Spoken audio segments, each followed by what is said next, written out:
Medicinal marijuana has been a recurrent controversy for many years now. There's two sides of every story. You have the people that believe marijuana is a very good medicine that helps with a lot of symptoms, and then you have the ones that feel like it's just a gateway drug to more hardcore drugs. So we're going to be discussing why Texas should adopt medicinal marijuana policies like other states. Okay, so this is the team. First, there's me, and I'm going to discuss the team overview, who and how they are affected. After me, it's going to be Matthew. He's going to discuss the solution step.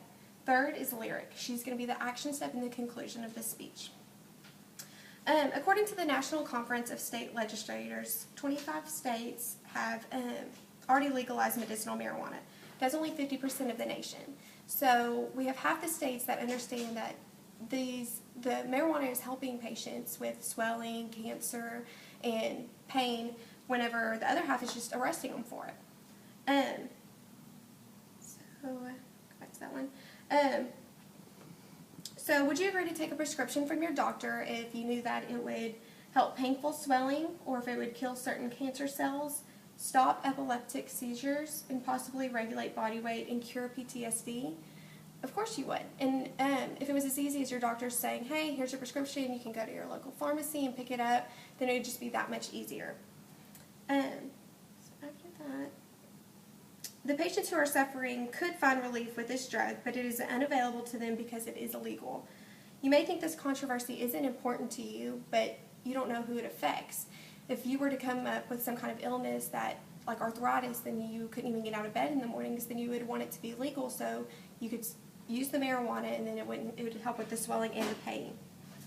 If you feel like this does not apply to you, then let me tell you who it does affect and how it affects them. Who is affected? The patient. The patient that is suffering from these illnesses and this disorder is most directly being affected because there is a medication out there that can help them, but it is illegal and it's not allowed. After that is the doctor. Whenever doctors go through school and residency, they're signed up to have a job description that they have to meet on an ethical level, meaning if they feel like something is ethical, they have to do it.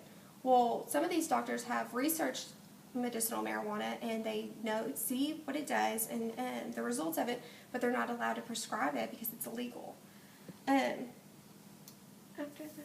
After that is the family of the patient. If you had a family member that couldn't even get out of bed in the mornings or was falling out from epileptic seizures, but you knew there was something out there that would help them, then of course you would want them to do it because you don't want to see your family hurting.